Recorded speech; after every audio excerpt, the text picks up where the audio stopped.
For patients with kidney failure, life is a daily struggle. AGATHA Lau has been waiting 4 years for a suitable donor organ. This is her story. Before dialysis, I led an active social life. I have more time to mingle with my friends. I have more time with my family and for myself. It was difficult for me to cope initially. In Singapore, there are about 600 patients on the waiting list, and it takes about an average of 9 years, if you are lucky, to have a kidney that's being donated from somebody. I've been toying with the idea of going overseas for transplant for quite some time, but at the same time I've also been procrastinating because I have little medical faith in the countries that most people hate for to have a kidney transplant. We cannot just reject or write off the idea of organ sale just because it's controversial or radical. I mean, there are many desperate patients waiting out there, hoping to have a normal life. And also, there are also many desperate people living in less affluent countries who wish to donate an organ in exchange for some cash to improve their quality of life. This would be a good one. I've accepted my illness. I learned to appreciate myself even more. I've learned to look after myself and not to take my health for granted. Continuing with our discussion on the legalization of kidney sales, AKIRA, if I could start with you. The controversy seems to be a semantic issue, really. The term sale. Do you want to call it compensation for donors, or do you want to call it kidney sales? What would be the difference? I'll be in favor of using the word reimbursement. I think what I covered just now was to cover the medical costs, the loss in quality of life, time off from work. We have not addressed the issue of the price of an organ. It's difficult to talk about. Well, how do you place a market price on an organ? You know, I mean, I think this is highly controversial. I recall a couple of years ago, this is economists in the US, you know, they came up with this model, and you know, the price is so variable. You know, it could range from 20 to about 45,000 US dollars, right, depending on the average annual income of a US citizen. But the issue of ethics and the medical field has been a long-standing controversial issue anyway. 40 years ago, it was unheard of for a woman to donate her eggs for reproductive reasons. Now, in the US, you can buy a woman's egg, not just for reproductive reasons, but also for research. So now if you can buy eggs, why can't you buy a kidney? You've moved into a completely different realm. So why can't you buy?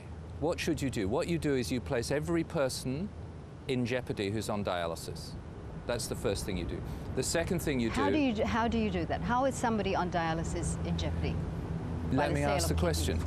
Your mother needs a kidney. You'd like to give her a kidney, but she'd like to go and buy one. Do you want to give her the money to buy the kidney or your kidney? Does she want your kidney? You're placed in jeopardy by the simple fact of being able to go somewhere illegally at great risk to buy one. The second thing is, where are we going to get them from? I don't see the rich lining up to give these kidneys. So they're coming out of the poor, they're coming out of the indentured workers in Pakistan, they're coming out of the Manila slums. Good place. Are we going to cure poverty with this? I think not. No, but I think the question of ethics, as Jeremy rightly said, how do you define ethics? Ethics, according to me, can vary from generation to generation, to civilization, from country to country. Ethics don't solve problems. People solve problems. Especially in a country like India, for 26 years I've been in the field. The first 13 years we had no law. And because we had no law, there was a lot of exploitation on both sides. But at least the recipients were getting their kidney and the donors were being exploited by the middlemen. Now we have a law banning unrelated paid organ donation in India. But what is happening? I am not doing it, but it is being done in the black market. Precisely the reason what Jeremy said about Pakistan and India, because we have not legalized the sale, we are having the black market. The donors need protection. Would legalizing the sale of kidneys I think to some eliminate extent the black legalizing market? the payment makes a sense. See, it's a very, this topic is so-called, every time when you bring up this topic, they say it's immoral, unethical, that sort of thing. No politician would want, because it's not diplomatically correct to say allow organ sale, even in Singapore or India, because they want votes. But the question now is, I am talking from Indian perspective. How do I protect the donor? The donor needs protection. He's a hero. And there is also a myth that just because a mother or a son is donating kidney, there is no monetary transaction. I know for a fact there is a transaction. It is not in money, but it is in some kind of a will or an estate. There is always a transaction. Would altruism be affected if money is involved in this transaction? Well, according to me, no. We do know that the deceased organ donation in countries that undertake this is poor. We know that countries that have a tradition of sending their patients overseas to purchase kidneys, we know that the organ donation in that country is destroyed, deteriorating. The transplant surgeons are leaving. You have to turn that around, and not just for kidney patients, because if you let deceased organ donation go, let's say we have this wonderful world where all kidney patients are managed. All of those patients who need a heart, a liver, a lung, a pancreas, they're going to die. How so? Because you won't have deceased organ donation flourishing to achieve successful transplantation for those patients. So you can't jettison a half of the world simply because you're a nephrologist. But that's a myth. It has not been time tested. I would agree to Jeremy to some extent. If it has been proved by scientific fact, we need to give a trial. Nowhere, in fact, in Iran, if you look at the statistics, the deceased donor donation is going up.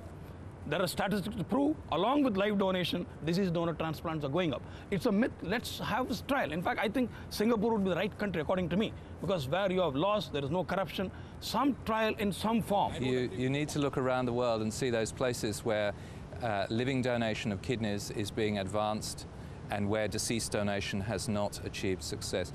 Even if you take Singapore, let's take Singapore. So the HOTA, the Human Organ Transplant Act, doesn't cover donors over the age of 60. And yet, in most of the rest of the world, donors over the age of 60 provide many, many valuable transplants. Why in Singapore? I thought that longevity here was pretty good.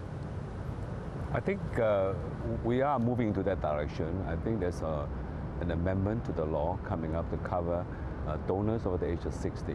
So these donors are less ideal, perhaps because of the age, but I think we're so short of organs, we're definitely looking into that. I think that's a good move.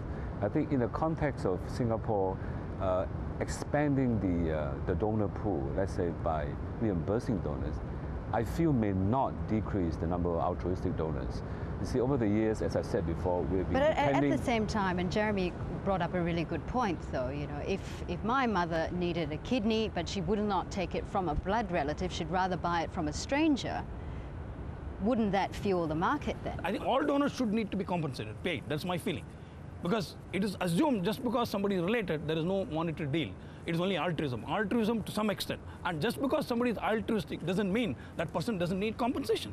You have soldiers, you have got firemen working altruistically, but they are paid. You don't say they're not heroes. The donors are heroes. A person, whether related, unrelated, paid, not paid, is a hero. He's saving life. We have got to respect that. And that has to go on.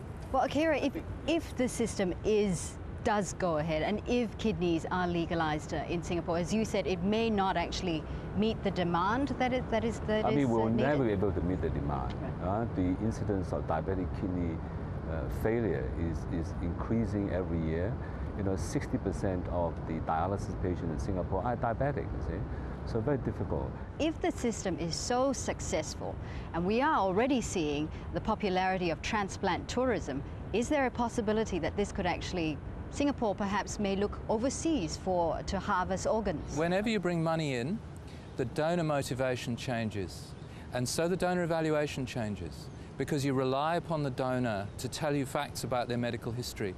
And the donors that have sold organs in a number of countries have used other people's urine because their urine's got tests that are abnormal. But again, Jeremy, we are talking about the black market, though. If you say a system, in fact, in India, what I feel is if the donor is paid a sum of money and you tell them that if you don't come for a mandatory follow-up every 3 months, you will not get money. The money is an incentive for follow-up of the donor. In fact, I would argue for that reason, to protect the donor, we need to have a sort of system where the donor is paid every 3 months or 6 months for 5, 10 years, and then even a rich man, if you pay money, he comes with follow-up. It makes sense. In fact, your problem of follow-up will be there and the donor is protected.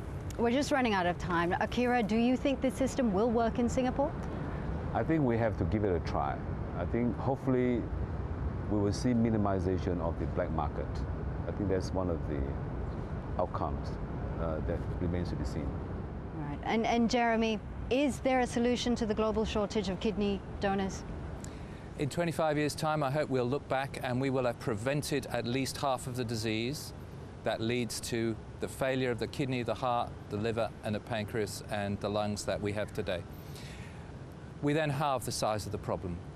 Half of that we can treat better than we can today. We'll be using genetic therapies, we'll be using other therapies that we don't have out of the laboratory at the moment. And so we're left with a quarter of the problem in 25 years' time. And that quarter we can probably solve very effectively.